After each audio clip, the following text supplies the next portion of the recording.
Hi everyone. Alcha, Meida Walaim, Bonjour, Good Tag. Hello. How are you doing? Thank you, Warden Delory, and thank you, Michelle, for the nomination. I accept.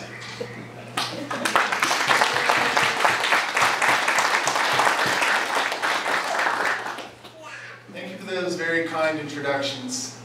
Thank you, everyone, for being here today. It is an honor to stand before you. Warden Delory, heard. You have been a great source of political wisdom to me, so it is really special to have you here and to have your support. Michelle, thank you as well. It is great to have you and other new members with us today. You personify the kind of dynamic young entrepreneur whose hard work and enthusiasm has made this area a better place to live and to visit. It is great to be your nominee. The fact that I'm here is not so important. It is that you are here that is important.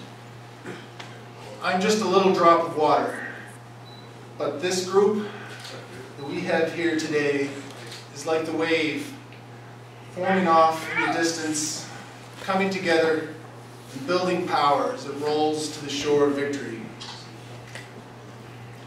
I think the most important things Warden Delory mentioned were my family and my community, many of whom have traveled from Guysborough Interval to be here.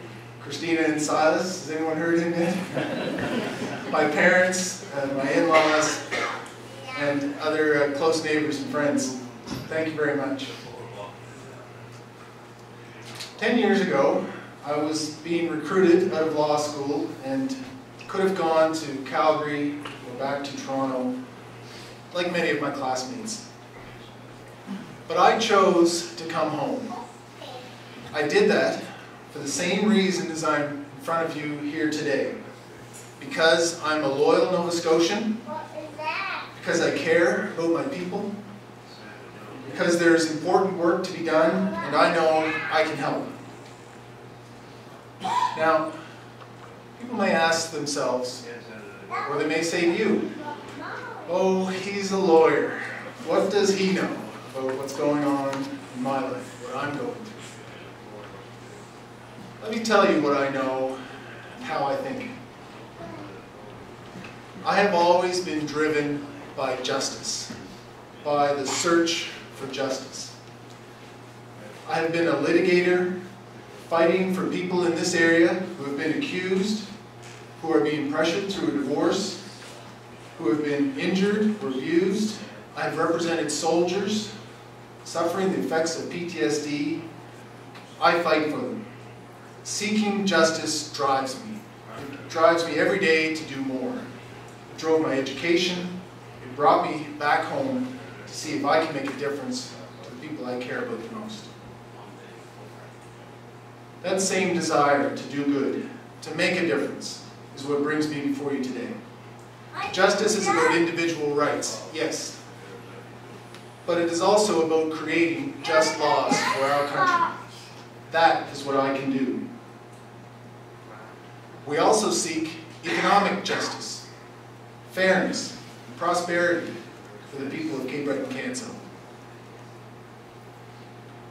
In order to fight for justice in all the ways I have discussed, you need to understand, truly understand the injustice about you. You need to go in and about your community and beyond and feel the injustice. I do this every day at my job and in my volunteer time throughout this region. Getting to know people, listening so that I can understand their lives. Being a member of Parliament is an important, complex position. I've spent enough time around politics to know that. Ladies and gentlemen, I look forward to the challenge, I welcome it, and I am fired up and ready to go.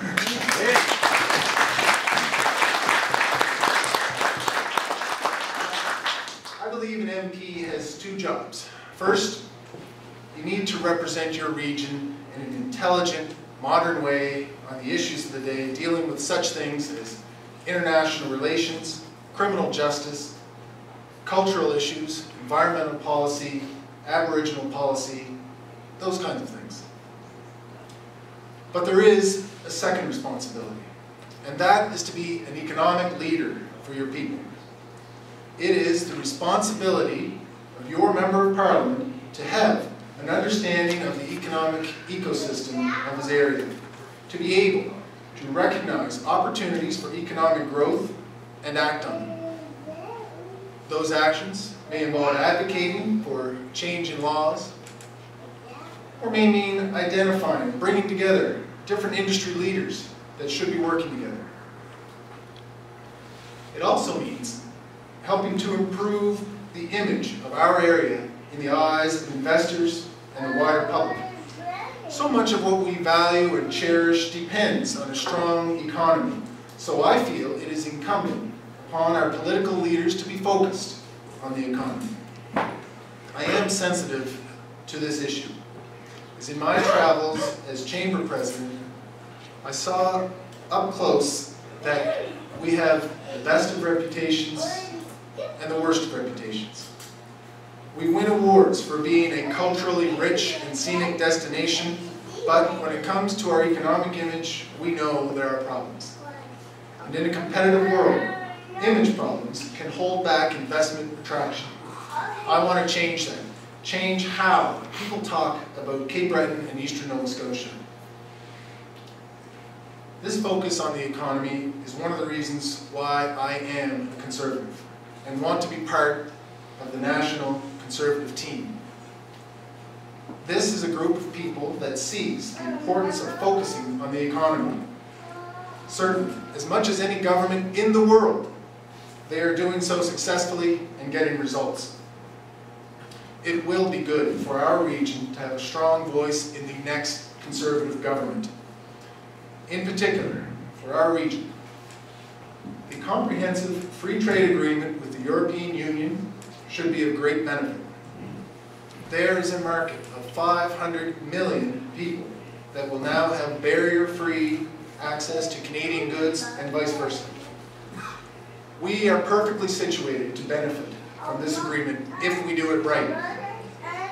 Eliminating tariffs on seafood will open up lucrative markets for us. And with proper direction and focus, we in this region can take advantage of that additional new volume of goods traveling back and forth between these major markets to become an international transportation hub. And we have our government and our Prime Minister to thank for that opportunity.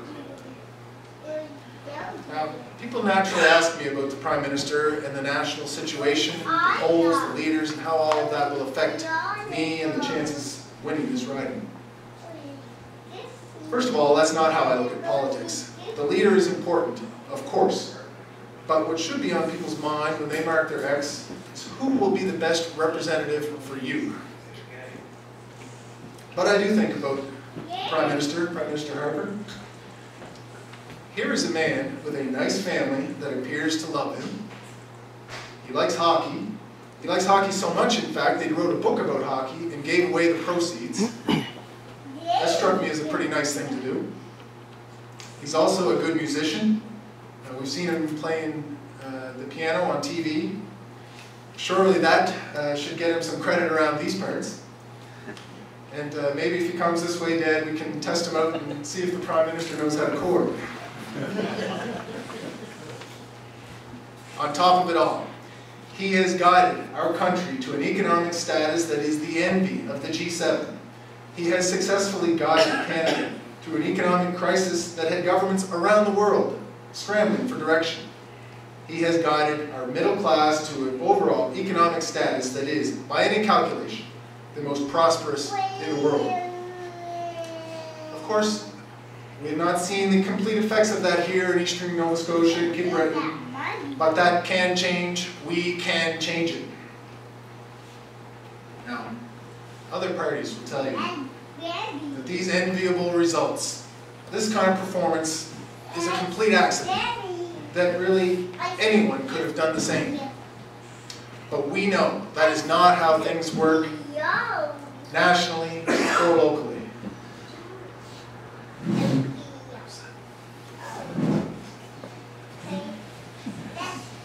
As we move toward the election, of course, the distinctions in leadership will come into focus even more. From following our incumbent MP on social media and some of his public comments, we know that much of his strategy is going to revolve around the new Liberal leader, hoping people will develop some sort of infatuation as though he's the second coming. Listen, Mr. Trudeau seems quite likable, as is Mr. Cuzner, as are many people. We need more than that. These are serious times. As a country, at home and abroad, we face serious challenges, and we need serious leaders to rise to those challenges. When I watch this Trudeau, I get the impression that he's an actor in a role, reciting lines, playing a politician on television. The job of Prime Minister, as we have seen especially in the last few weeks, is bigger than that. When Mr. Cuzner tries to focus people on Justin Trudeau and away from his own record, away from his own lack of accomplishments, I will be focused on you, and the people of Cape Breton Canso will see that. But if there are people in Cape Breton Canso who just want to vote for a young, athletic guy with modern views who loves his family, well, I'm certainly not going to be the one to talk them out of it.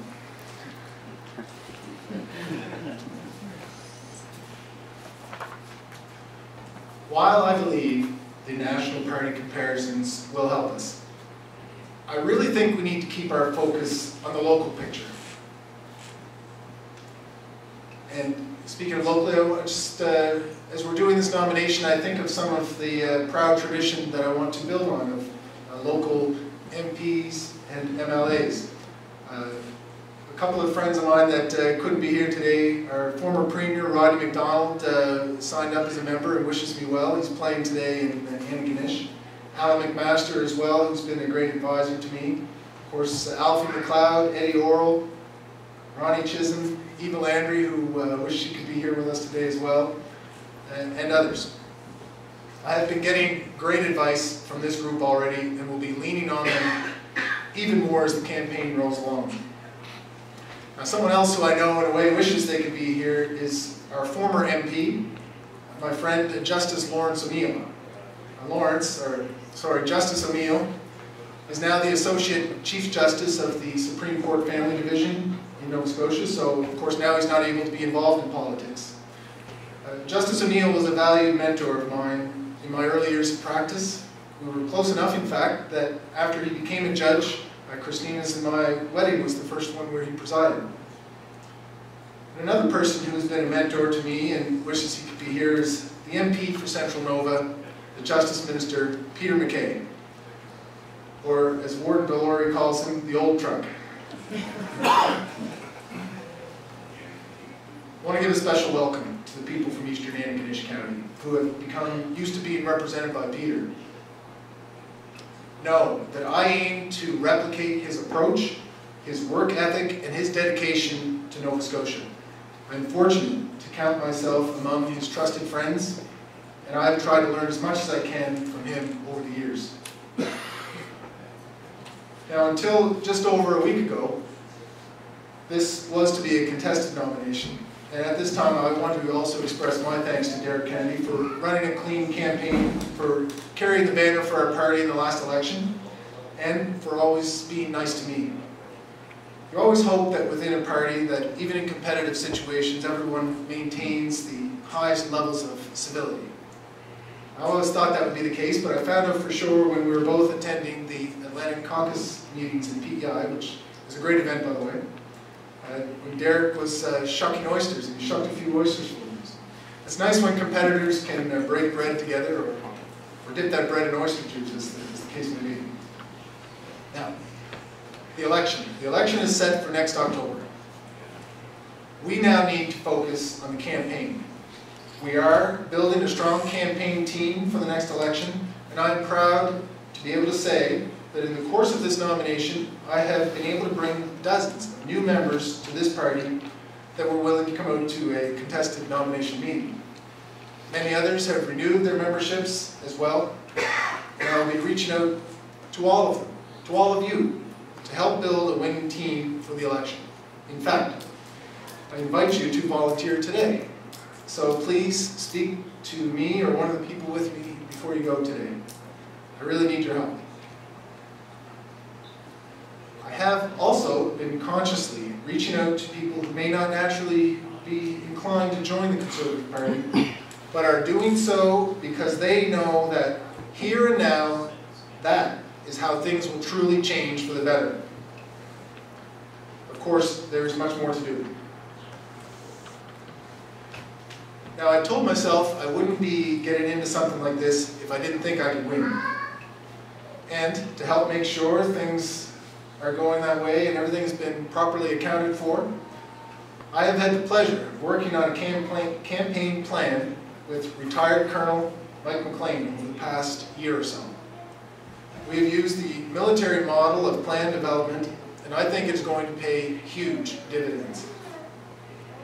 We have organized our thinking, conducted a detailed poll-by-poll analysis to determine where to focus our energies, and sorted through the demographics of the riding and the record of the incumbent to see how we can best approach the issues. Mike, you have been truly a gold mine of experience and insight, and I can't thank you enough.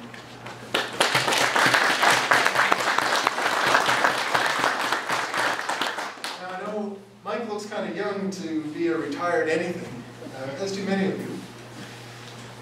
And it is important that we have a broad representation across the age and demographic spectrums. But particularly, I think it is important to have involvement from our younger generations.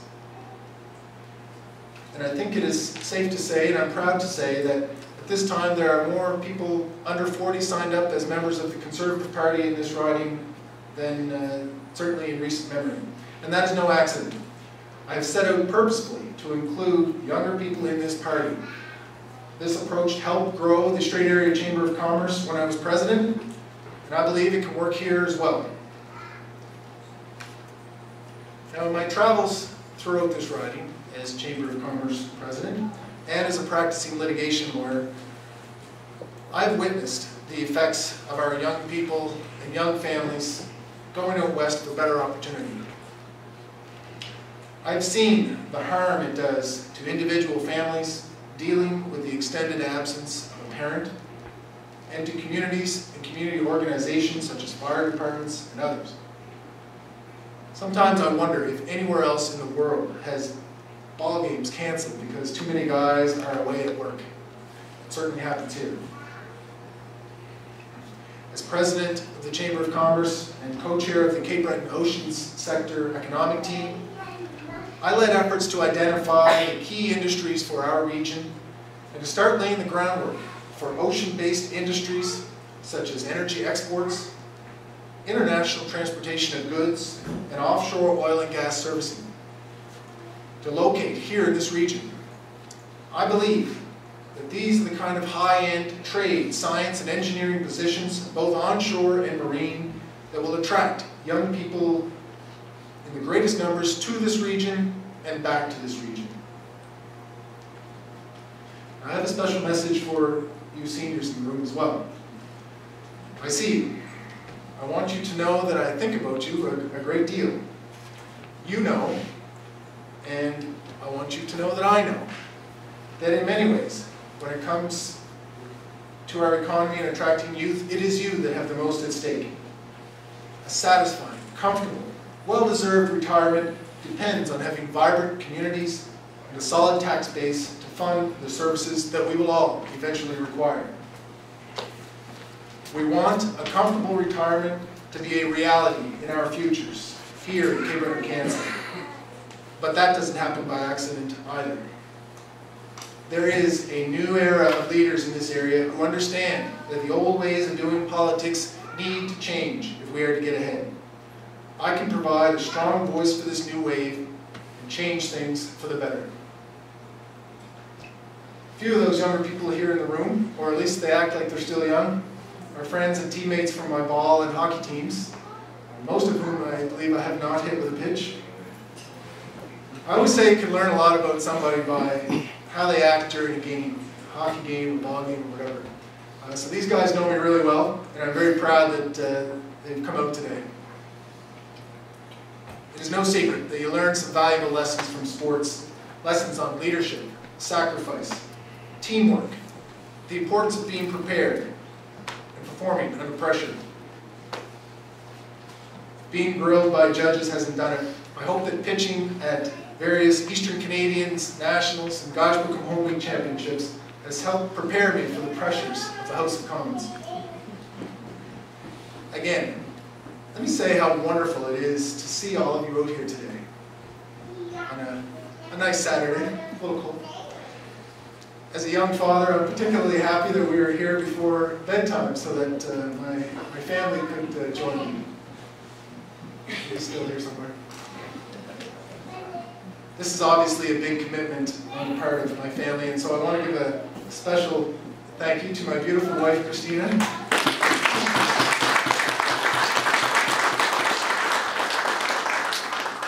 my sweet little and sometimes patient son, Silas.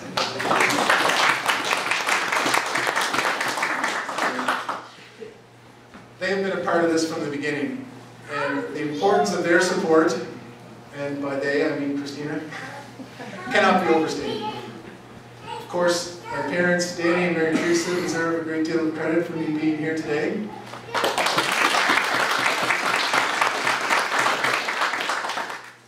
I can't help today think today at various times, time to time, about some of the people that are no longer with us that were all special influences on me, and who I really have no way to thank other than by waking up every day and acting in a way that I hope would make them proud.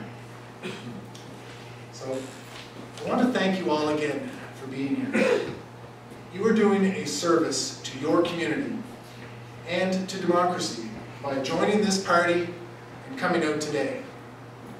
I am proud to have earned this nomination, excited for the campaign ahead, and I can't wait to ride this wave of victory, ride this wave to victory in the next federal election. Thank you.